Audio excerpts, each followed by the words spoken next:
Welcome to the Portly AI Human Capital Squad Talk, where we have conversations about the changing business landscape and how human capital and other C suite leaders are approaching this. I'm Susan Gans, and I'm your host. I am also the Human Capital Squad leader for Portly AI, as well as a business strategist with Gans Strategic Solutions. Today, we are in for a treat.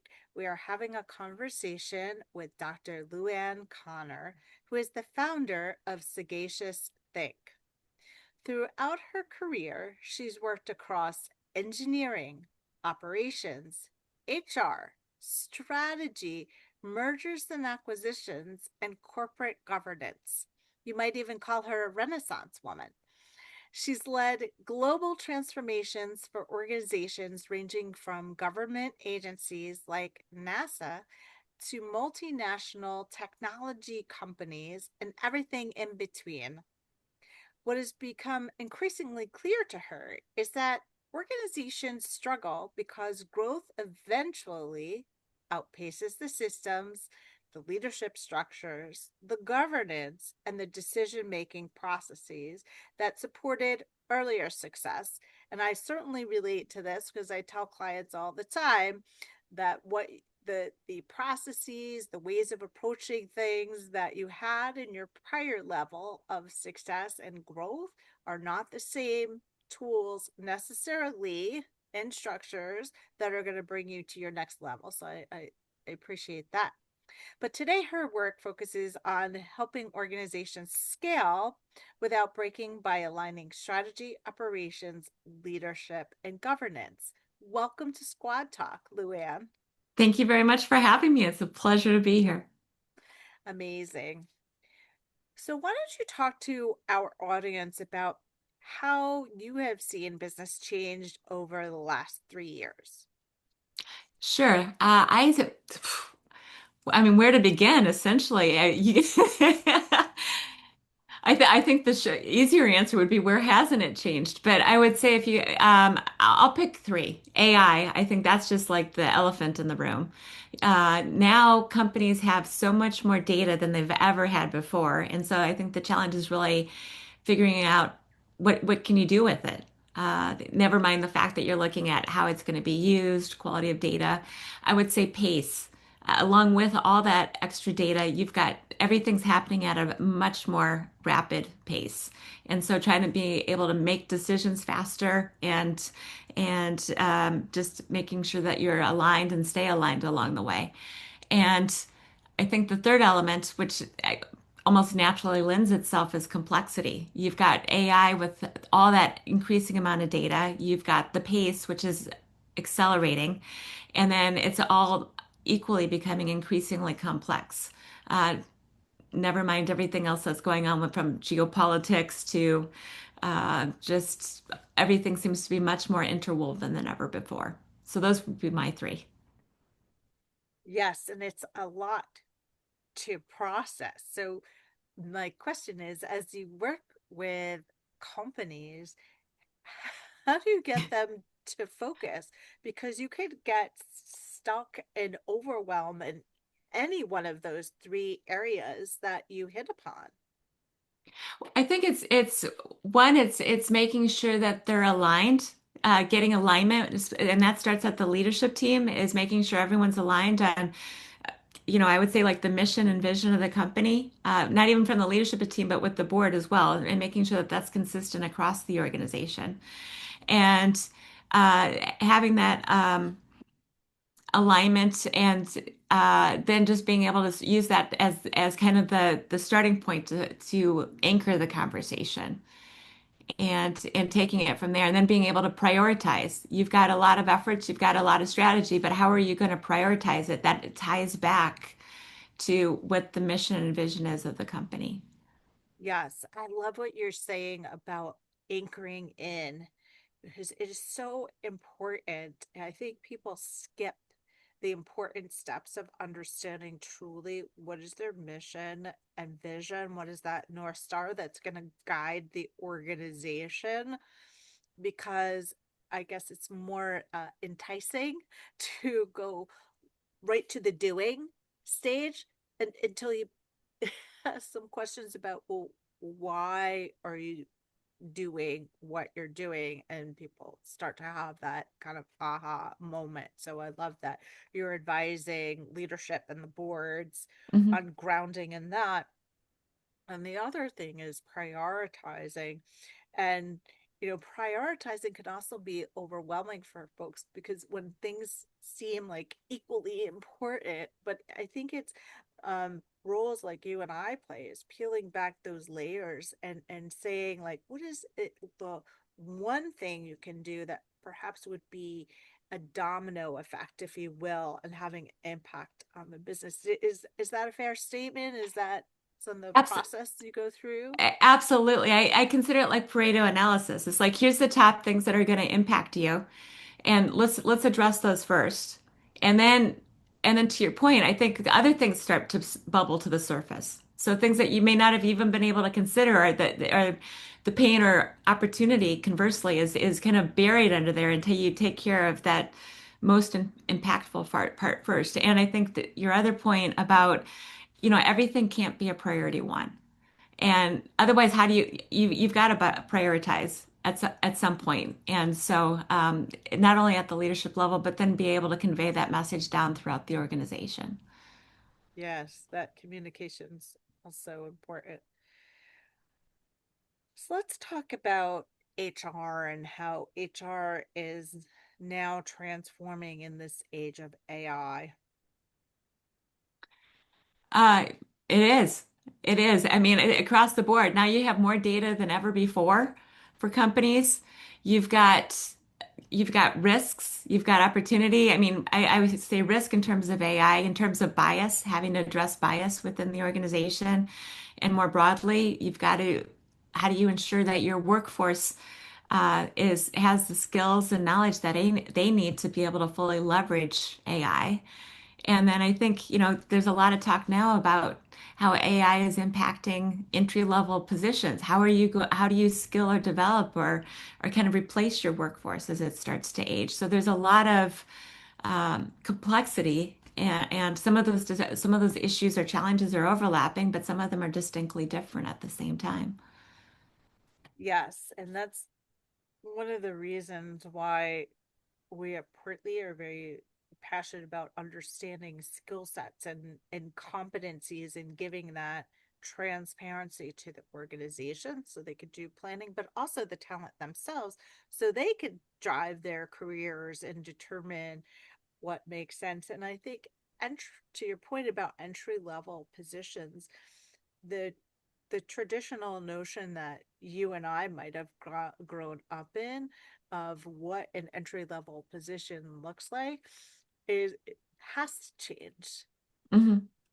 because there are platforms now that will allow people to do some of the more of the, I'll call it, repetitive grunt work, but really where we need the brain power and the people power is more around the analysis. And that's Hmm. the, to me, it's the fun part. Like, yes, crunching the numbers earlier in my career um, gave me insights to then say, okay, what feels right, what looks right after doing it a number of times. But the part that was really important is, like, once those numbers were crunched, like, well, what were the trends? And then asking all sorts of questions like, how does this company fit into its competitors? And what does it mean in the broader landscape of what's going on right now in the economy? And does it make sense? And that's where I think humans are going to excel. I agree, and I think you touched upon it, or maybe I'll just articulate it a bit differently. Is also taking that data, but then not necessarily amplifying it, but look at, okay, what are the possibilities? Like, what are the what ifs? What if we had this? Mm, What could we do? And be able to expand or build upon that. And I think having that insight and, kind of going back to the development is having that ability, that critical thinking.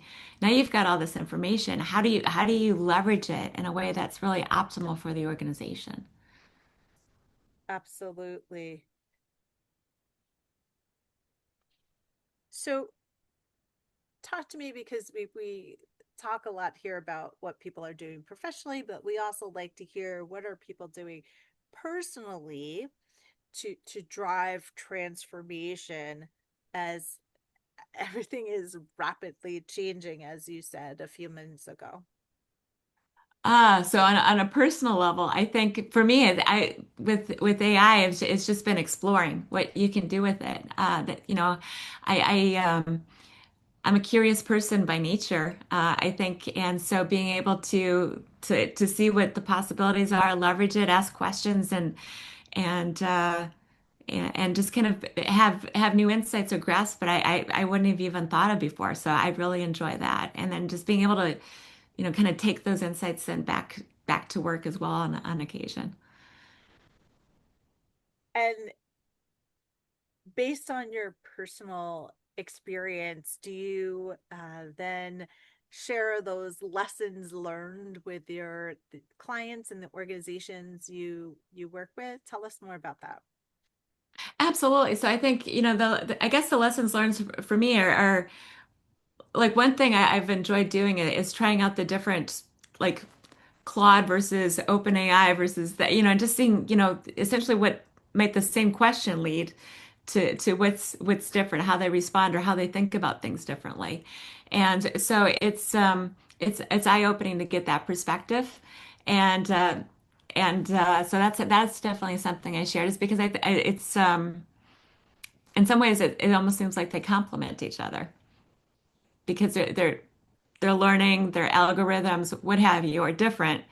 That their approach or their views is kind of like having diversity, thought diversity in the organization as well. So it's almost, I don't know, analogous to an extension of that. Yes, I love what you're saying about pitting different platforms against one another. I have other colleagues that do that too. It's like, well, I've asked one platform, agent, one thing. I've used another agent, asked it the same question, and then I have them, then I share and have them go back and forth. Although I have to say, sometimes they can talk back. I had one recently tell me that the other one was overthinking it. So I thought that was I appreciated that feedback.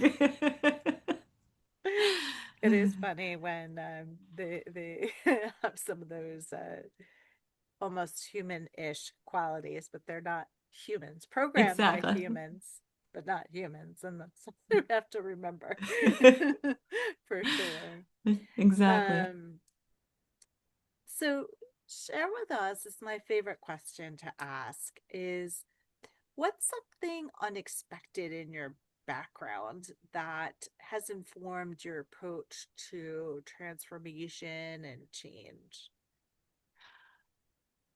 I'll share two actually. So I think a lot of people don't expect me to have a background in engineering, let alone civil engineering, because they think of that as being dirt related or building or construction, which it all is. And that was actually part of the reasons I loved it was, I mean, I get to say I started my career wearing steel-toed boots. And not many people can say that and a hard hat, and I had to wear that regularly. But I would also say I have a love of cooking and culture, and so when I first moved actually here to the Bay Area, I started a food blog, and it wasn't about like checking out restaurants or recipe development per se, but it was about culture and food and kind of the why this. I still remember I grew up in the Midwest, and so it was very kind of there wasn't a lot of diversity. So coming out here and going to the Asian market and seeing, I don't know, 15 types of soy sauce, and I'm like, well, what's the difference between them? And then I thought, you know what? I'm gonna study that and put a blog post in and just understand, get the nuances between that or fish sauce or something like that. And I have to say, randomly, that was like one of my most popular pieces. I think I had like 50,000 views from China on it. So I'm like, I am not Wow. the only one that's asking this question. So I would say I think that's it. It's the kind of systems thinking coupled with the people culture perspective, and I think that tie together is kind of informs my work. Who knew? I didn't know there was 50 varieties, but I might be exaggerating a bit here, but there are quite a few. um, but it's amazing when you take a step back, right, and really think about things and you think about culture. And we were recently in Europe, which is an older country, an older region than Very. America. And I look at these like stone structures that have withheld the test of time, like hundreds and hundreds and hundreds of years, and it's amazing to me like what went into that. And same thing with how you're exploring food and thinking about, well, why is it this way and what does it mean to the culture. And I think it does apply to how you approach problems and thinking about, well, it has to be grounded in the why. We started this conversation about being grounded Hmm. and the mission and vision, right? Right. Context makes such a difference. It's like you have the facts, but it's kind of the story or I always liken it to like a coloring book. That the facts kind of like are the lines, and you need the color between the lines to really get a full picture of what's going on. Oh, I like that analogy. Thank you for sharing that. So tell me about, like, what is one word or phrase that you would use to describe the change management transformation journey? And tell us why you've chosen this word or phrase. My word is alignment, and Ah, um, I think it's not like you can optimize all your systems, you can optimize all your processes, but if you don't have the people along, if they're not aligned as well, and if it's not consistent across the organization, then you're out of alignment and you won't realize the true um, value or intent of what you're looking to do. And so I think everything, people, processes, organizational structures, everything has to be in alignment to really achieve the success you're looking for.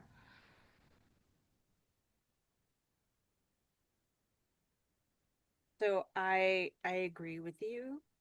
My question is, how do you go about getting that or attaining that, especially when things are just so fast paced today? So how do you work with organizations to get them focused enough to be able to have that alignment? Sure, I try to get voices across the organization, so it's not just, well, one, I try to make sure that leadership's involved. Their sponsors are actively participating. They show up. It's not just, a project that they're handing off to HR, for example, if we're talking about change management or something there. It's they're there as well, so they're demonstrating the alignment at that level, but then also getting voices in from people across the organization. So they're part of the solution. They become part of the how the solve is. So it's happening with them and not just to them. And getting that input from all multiple touch points, I think really helps ensure that that alignment is happening.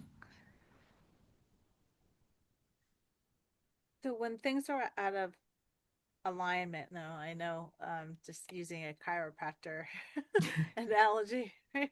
They'll crack your back, they'll move some fluids around in your body to get you back into alignment.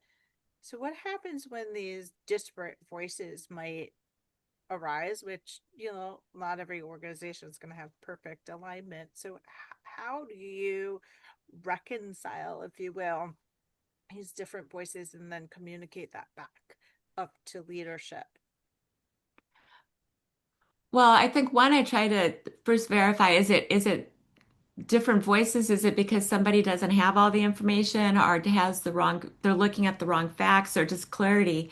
But if it's basically different perspectives or different ways of working or doing things, then I think, having that conversation because different people see it differently. Yes.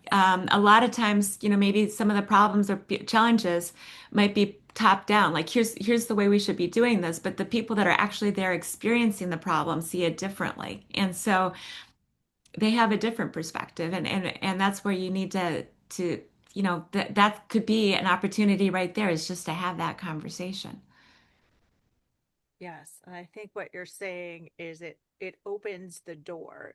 It doesn't have a good or bad attached to it, but rather it presents an opportunity to go further, to get more A- data. Absolutely. And I mean, I liken that to, there's always talk about, I guess I'm in governance work. And so always talking about diversity in the boardroom. Part of that is cognitive diversity, because you're bringing those different perspectives, those different ideas. And likewise here, the conversations we talked about was maybe it's kind of in the ecosystem of the organization, but you've got that diversity from multiple layers and maybe multiple departments looking at a problem from different angles. Absolutely. So, in closing out our conversation today, what would you like people to remember and take away? I think it's like there's no one solution or no one thing. So it's not going to be AI that's going to fix everything. But it's alignment, and then I think it's that diversity, that cognitive diversity, is making sure that you're getting voices across the organization and making that to help drive that alignment that's necessary for success. Absolutely. So I want to thank you so much, LouAnn, for taking the time to Mhm. share your perspective with us today. I want to call out a few of my own takeaways from the conversation. I loved your analogy about the coloring book and how data are those lines in the coloring book, and then the context is the color to bring out. And and that also brings me to things you talked about with respect to embracing really your curiosity, because that in all different fashions, right? Not only your professional curiosity, but the personal curiosity, whether that's culture and food, or whether you're pitting a couple of different agentic AIs against each other, and it's a very human thing to ask the questions and critically think, and so I really appreciated that about our conversation today. So I want to make sure that people can find you. And there's a Sure. couple of different ways. One way is through LinkedIn by Hmm. looking up LouAnn's name. So LouAnn is LOU and a capital ANN, and then Conner, CONNER. And you can also email her directly, which is the first letter of her name, L Conner, all one word, if you will, at sagaciousthink.com. And sagacious is spelled SAGACIOUS, think, THINK. Again, all one phrase, if you will, Hmm. .com. Did I get it right? You did. Thank you very much. You're welcome. Um, so we hope that people reach out to you to continue the conversation. To find out more about Portly AI and Squad Talk, please go visit us at Portly, PORTLY.ai. And in the squad spirit, keep growing and evolving and leading the way. Thanks again, LouAnn. My pleasure. Thank you for having me. You're welcome.